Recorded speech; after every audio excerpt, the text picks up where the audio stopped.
Welcome, everybody. Welcome to this edition of Ramblings of an Old Fart podcast. Hello, my name is Craig Warren. I'm 71 years old. Been married about almost 53 years. Father of 9 and grandpa to a bunch. I'm sort of retired. I retired at 65 to provide full-time care for my wife, who's had some pretty serious health issues. But lately I realized that I needed something to do to keep my mind active, keep me sharp. So why not a podcast? I have a lot of experience. I've done a lot of things in my 50-plus years in the workforce. I have a lot of opinions. So, what else would you need, right? I should mention that I've never been a member of a political party, and I do not intend to do so. My podcasts do not come from a political place, just a factual and common sense place. Today, I want to talk about something I heard on TV the other night. This Hakeem Jeffries, Democratic Party leadership, threatened a lot of the Democratic members of our Congress. Basically saying, if you don't show up to vote and you don't show up the way we want to, we will redistrict you out of office, basically. I found that a horrible thing. It's party discipline. I took it as blackmail. That's what I took it as. So I decided I would research this and find out. It seemed illegal to me. My question is what happened to the idea that our congressmen work for us? The idea of voting your conscience is a cornerstone of how many people believe representative democracy should work. So seeing it replaced by threats and party discipline feels like a betrayal of that idea to me. Blackmailing our representatives by their own party. And to answer the question that you already have probably in your mind, yes, this is common. But the specific threat of redistricting or deplatforming is another one that they use as a punishment is particularly aggressive. But it's become a lot more prominent lately. And here's kind of the breakdown of all this stuff. When I did my research, in the United States, there are very few federal laws that dictate how a political party can govern itself, or must. The Supreme Court, notably in a 2019 case, the Rucho versus Common Cause, they ruled that partisan gerrymandering, drawing lines favoring one party, is a political question that federal courts cannot block, unless the redistricting is proven to be based on race or something like that's illegal. Parties are generally free to use the map making as a political tool, just like what we're talking about. In many states, the state legislators control the redistricting process. If the party leadership in the U.S. House of Representatives coordinates with their party allies in the state, they can effectively draw out a member who hasn't been a team player. And here's some of the things. They have a carrot and a stick kind of a thing going on here. If giving a member a seat on a powerful committee, like the Ways and Means Committee, that's the carrot. But if you already have one of those, then of course the big stick comes in where they take it away from you. And then of course they have the big carrot of the campaign funding. Providing money for a national party. Well, that doesn't come cheap, so.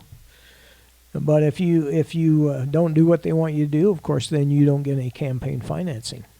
It's pretty hard to run a campaign in today's world unless you're very wealthy and can afford to pay for it all on your own. And then we have the idea where, well, if you help us pass this bill and this bill and this bill, we'll help you pass one that benefits your home district. However, the recruiting and funding of a loyal candidate can run some men to member of their own party. See, they will run somebody and give them the money to compete against you in your own district. Okay, so you may have read, because of this specific, what we call the arms race happening for the midterms in 2026. This all started with Texas and California. Recently, Republican leaders in Texas moved to redraw maps mid-decade to gain more seats. In response, the Democratic leaders in states like California and New York and others felt pressured to do the same thing. So you have to understand, The responsibility and the obligation and the right was by the federal Constitution was left to the state legislators to redistrict, and it was something that they had the obligation to do after each census. Well, of course, the censuses are every 10 years. And so, but now there was nothing in there prohibiting from doing it more often. So that's where we come in, where now they're seeing, hey, well, if we redistrict now, we can come up with more seats. Seems like a lot of wasted effort and a lot of trouble to me, but here we go. When these new maps are drawn, leadership can combine say, for instance, two Democratic members into one district, forcing them to run against each other, or they can move the members home into a district that as heavily favors the opposing party, basically running them out of office. Creates a massive incentive for members to stay on the good side of the leadership. But what happens to our vote and what we want as their district that they supposedly represent? So, here's how it breaks down. I call it unethical and maybe even illegal, but well, at least that's the way it comes out. But here's the thing: because of the act of drawing a map is legal, threatening to do it, it is generally assumed that this is a political negotiation rather than a criminal threat. It's like the party saying that if you don't support our team goals, we just won't prioritize your seat when we draw the next map. But I see it as a representational conflict. Who does the representative work for? Well, my thought, and the way we've always heard, he works for the people, right? We voted him in. But theoretically, they're elected to serve specific interests of their district. The party, though, in practicality, they need the party's money, committee assignments, and the protection through favorable maps to stay in office. When leadership uses redistricting as a threat, they effectively force the representative to choose between voters' interests and their own political survival. If they vote for their district but lose their seat because of party redistricts, the party redistricts them out of existence. The district's voice is silenced anyway. And this is a trap that many moderate members of Congress find themselves in. Under federal law, voter intimidation and interference usually refers to the act of physically or legally stopping a citizen from voting. Changing boundaries of the district, all this other stuff doesn't fall into that class.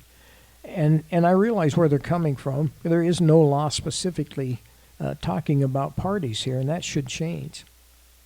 The way I see this, they are not stopping us individually from voting, but in theory, our representative is voting as from us as a collective. But that's not the way they see it. So this is going to continue until we figure out a way to stop it. Okay, with the control in the House of Representatives on a razor-thin edge, leadership on both sides are using every big stick they have available. We've seen reports of members being told that if they don't support certain high-stakes bills, their districts will be combined and, all that stuff like we've talked about. I thought about, well, why wouldn't the House Ethics Committee or somebody get involved? But they don't investigate these threats because they're considered internal primary or party matters. Unless a leader asks for a direct bribe or commits physical violence against them, it's usually part of the game to them. It's rare to find a more direct clash between the political reality of Washington and the constitutional ideal of representation than what we're seeing now. If a representative is forced to vote against their district's interest to avoid being erased by their own party, then the voters in the district have effectively lost their voice. I don't understand why this isn't treated as a criminal act, in my personal opinion. But here's the thing. Legally, political parties are treated more like a private club than a government agency because they truly aren't a government agency. My question is how does somebody that's a leader of a private club just end up being automatically a leader in Congress? That's a thought, isn't it? The logic from the courts is that they've generally ruled that how a party manages its members, including who it supports, who it funds, and how it whips votes, is an internal matter protected by the First Amendment. I understand that. But that still doesn't answer the fact that we elected them. How can they serve the party and serve us? That's that two masters thing. But because the party owns its resources like campaign cash and influence over state legislatures, they are legally allowed to say, we will only give these resources to people who help us achieve our goals. Okay, so let's just go to the current conflict here a little bit more. This is reaching a real peak right now with the war powers debates and the DHS funding crisis. Leadership is under immense pressure to show a united front. When a member from a moderate or swing district wants to vote with the other side, or even just vote their conscience, it makes the party look weak. Hence, we see the punishment. In states like Texas and California right now, mid-decade redistricting is being used as a literal hit list. If a member defies the leadership on a major vote, they find their home drawn into a district with another popular incumbent, or find their blue district suddenly turn red. So they'll even sell them out to the other side. That just totally amazes me right there. The Constitution never mentions political parties because there were no political parties at the time, right? It assumes that a representative's primary loyalty would be to their constituents. However, because the parties now control the gatekeeping mechanisms, the money and the maps, the loyalty is shifted towards the leadership. I call it a lot of things, but an ethics gap comes to mind. There is currently no law that says a party leader cannot use political consequences to force a vote, as long as they aren't threatening. Okay, we already talked about that, but it's totally unethical. We talked about constitutional integrity a bit ago too.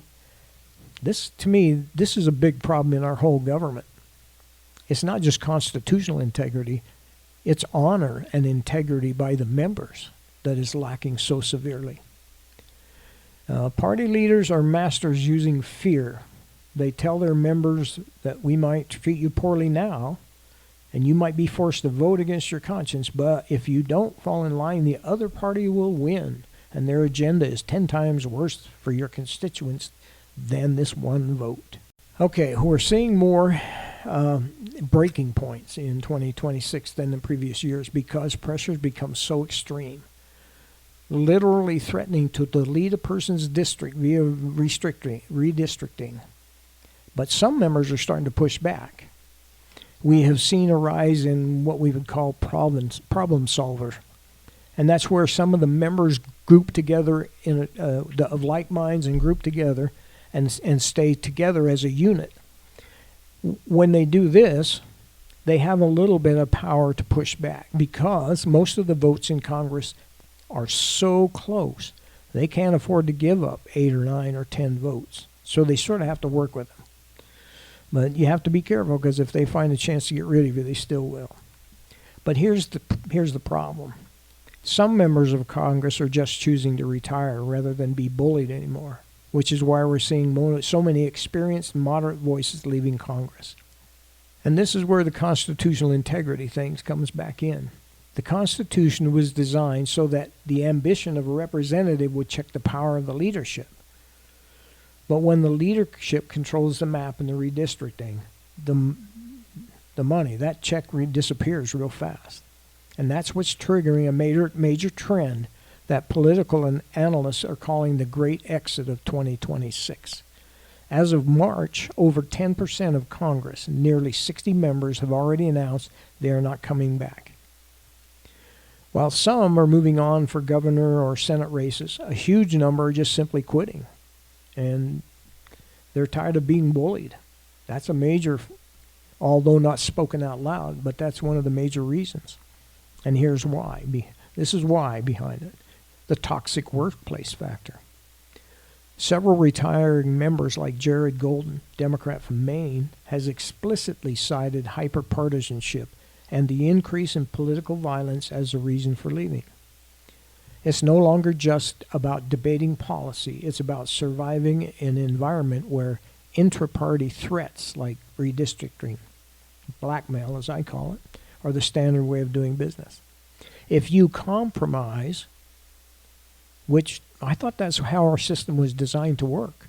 We have discussions, but we use honor and integrity to realize that at some point we have to compromise and work something out. But that's not happening. And so a lot of them consider that basically their job is 90% political self-defense and 10% actually helping people. And I mentioned earlier that it's actually come down to a redistricting hit list. Well, let's give you a couple examples of that. In Texas, veteran Democrats like Lloyd Doggett and Mark Vesey saw their districts redrawn in a way that essentially forced them into an impossible situation. They basically redistricted them out of Congress. When a member is told, we're merging your district with another member of your own party, it's a clear message from leadership. We don't want you here anymore. Rather than fight a bloodbath primary against an opponent, but a lot of times they might be good friends. That changes their mind a little bit. This session of Congress is on track to be one of the most unproductive in history. Steny Hoyer, Democrat from Maryland, a longtime leader, is among those stepping away. When people who have spent 30-plus years in the system leave, it's usually because the machinery of Congress has ground to a halt. For many, the trade-off, enduring the bullying from leadership in exchange for passing meaningful laws, is no longer worth it because, guess what? Nothing's getting done. So they've considered them wasting time back there. Okay, here's how it works out, though. Historically, if you had a safe seat, you'd been there 30 years, you stayed in for life. But now even safe seats aren't safe from your own party's leadership. If you don't vote the right way on high-stakes bills, like the recent funding and tax battles and all this stuff, and of course this one for the war powers and all that stuff, the leadership can pull your funding or encourage a more loyal challenger to run against you. And that's what's going to happen. And we have some people are just retiring, but some of them, I think the retirement thing just came as, hey, gosh, this is the right time to get the heck out of here. We have like Nancy Pelosi, this Steny Hoyer. There's a Jan Schakowsky, Burgess Owen from my state. But then we have these others already mentioned a little bit, and there's others. But the reality check is, when you see a considerable number of politicians leaving at once, it's a sign that there's a systemic issue. It's just the pressure becomes greater than the personal reward of the job. It's just not any fun anymore. It's not worth it. They aren't just leaving a job. Many are fleeing a system they just no longer recognize. The transition from a representative being a voice for their neighbors to being a pawn for the party leader is a heavy shift to process. It essentially changes the definition of what a representative actually is in 2026. Now, in my opinion, we need to somehow step up here and fix this party leadership thing, the whole party system thing. And I know we have done stuff like this before in our past, and I think it's time to step up again. And I want to mention a couple of things to you. In the late 1800s, early 1900s, there was a progressive movement to do exactly some of this kind of stuff. In the early 1900s, through citizen-led initiatives, they were able to get past the primary election system. See, up until that time, we didn't have primary elections. The party picked the people that would be on the ballot for the general election. Okay, so we got that fixed to sort of take that power away from the union bosses. Also at that time, we got past the 17th Amendment, which allowed the citizens at that time to now vote for our state senators. See, up until this time, each state's legislature chose the senators. So we've made some changes then, and we need to think seriously about trying to do it again before they totally destroy us. That's my position on this. So I'll leave you with that today. That's probably enough. But I thank you for joining me today. I hope you found it entertaining, educational, or thought-provoking. Join me next time, won't you? I'm Craig Warren, and this has been the Ramblings of an Old Fart podcast. God bless you and keep you till next time.